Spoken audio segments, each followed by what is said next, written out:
Dear students, आज हम chapter 14 में नेचुरल रिसोर्स पढ़ने जा रहे हैं। नेचुरल रिसोर्स की बात करें उसके पहले हमें ये जानना आवश्यक है कि जो हमारा इकोसिस्टम है ये लिविंग और नॉन लिविंग थिंग्स से बना है।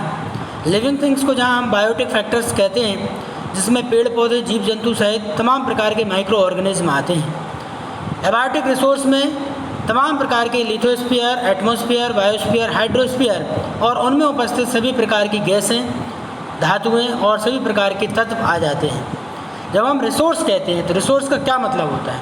रिसोर्स इज ए स्टॉक और supply of something that is useful for humankind और mankind and it is available in nature itself. ये प्रकृति में उपस्थित रहता तो ये एबायोटिक है, लेकिन बिना इनके जीवन की कल्पना करना नामुमकिन है। अभी हमारे वैज्ञानिक प्रयास कर रहे हैं कि क्या चंद्रमा पर जीवन है, क्या शनि ग्रह पर जीवन है या मंगल ग्रह पर जीवन है। लगातार प्रयास जारी हैं जीवन का पता लगाने के लिए कि क्या किसी ग्रह पर जीवन की संभावना हो सकती है। अभी तक हमें निराशा ही हाथ लगी है। जब तक कि ये खोज ना हो जाए कि मंगल पर जीवन है या नहीं, हमें ये कोशिश करनी चाहिए कि हमारे जीवन में मंगल हो, और उसके लिए हमारे जो नेचुरल रिसोर्स हैं उनकी हमको ना केवल अध्ययन अच्छे से करना चाहिए बल्कि उनकी प्रदूषण से सुरक्षा भी सुनिश्चित करना चाहिए। So the land, the water and the air are the resource of the earth. The four main sphere of earth और four main layer of earth are lithosphere. That means जो भी भूमंडल का भाग है जिसमें हमारे पर्वत, पठार, मैदान, पहाड़ और तमाम प्रकार के खेत हैं, वो सब लिथोस्फीयर कहलाता है। इसमें उपजाऊ मिट्टी भी शामिल है, तो खनिज पदार्थ भी उपलब्ध रहते हैं।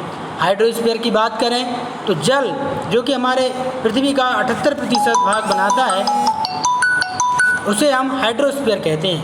न केवल ये ध्रुवों पर बर्फ़ के रूप में उपस्थित है, बल्कि समुद्रों में, झीलों में, तालाबों में, नदियों में और यहाँ तक कि वातावरण में उपस्थित मॉइस्चर को भी हाइड्रोस्फीयर माना जाता है। एटमॉस्फेयर की बात करें तो पृथ्वी की सतह से ऊपर जो वायुमंडलीय स्थान है जिसमें कि विभिन्न प्रकार की गैसों का मिश्रण है, जिसमें एटमॉस्फेयर कहते हैं, सबसे ज़्यादा नाइट्रोजन 78% है, 21% ऑक्सीजन है और 0.03% कार्बन डाइऑक्साइड है और शेष उसमें खनिज पदार्थ और दूसरी गैसों का मिश्रण। ये सब हमें जीवन के लिए बहुत परम आवश्यक हैं। इन तीनों को मिलाकर यानी लिथोस्फीयर, हाइड्रोस्फीयर और एटमॉस्फेयर को मिलाकर हम बायोस्फीयर टर्म कहते हैं या इसको बायोस्फीयर कह सकते हैं। सबसे पहले हम बात करेंगे बायोस्फीयर में biotic components, that means living organism. Abiotic components जिसमें एयर, वाटर और सोयल उपस्थित है। सबसे पहले air is a mixture of many gases, जिसमें नाइट्रोजन 78%, ऑक्सीजन 21%, कार्बन डाइऑक्साइड और वाटर वेपर उपलब्ध है।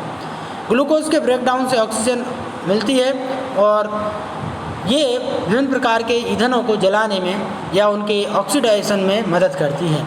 कार्बन डाइऑक्साइड की बात करें तो ये दो तरीके से वातावरण से जीव जंतुओं में फिक्स हो सकती है। पहला है photosynthesis. All green plants which have chlorophyll in their leave convert carbon dioxide into chemical like glucose and other animal like mollusc convert this carbon dioxide in the form of calcium carbonate in their cell। यानी शंख और CP के जो cell हैं वो एक carbon dioxide का fixed form है। The role of atmosphere in climate control की बात करें तो हम जानते हैं कि एयर जो है वो हीट का बेड कंडक्टर है। रुकी हुई हवा एक ब्लैंकेट की तरह पूरी पृथ्वी के ऊपर एक कंबल की तरह काम करती है, जो एवरेज टेम्परेचर को मेंटेन करती है। इसके द्वारा हमारे दिन और रात का टेम्परेचर मेंटेन रहता है और इसी के कारण जीवन संभव हो पाया है। एटमॉस्फेयर टेम्परेचर या एटमॉस्फेयर होने के कारण ही सडन इंक्रीज और डिक्रीज टेम्परेचर नहीं हो पाता और हम जीवित बचे रह सकते हैं। यदि हम बिना वातावरण के, बिना वायुमंडल की कल्पना करें जो कि चंद्रमा पर है, तो वहाँ आप जानकर आश्चर्यचकित रह जाएंगे कि रात के समय जब टेम्परेचर -190 डिग्री सेल्सियस पहुँच जाता है, तो दिन के समय यही टेम्परेचर 110 डिग्री सेल्सियस पहुँच जाता है, जिस पर जीवन की कल्पना करना भी संभव नहीं है। अब हम बात करेंगे the movement of air, that means wind. ये कल चैप्टर में बात करेंगे। Thank you.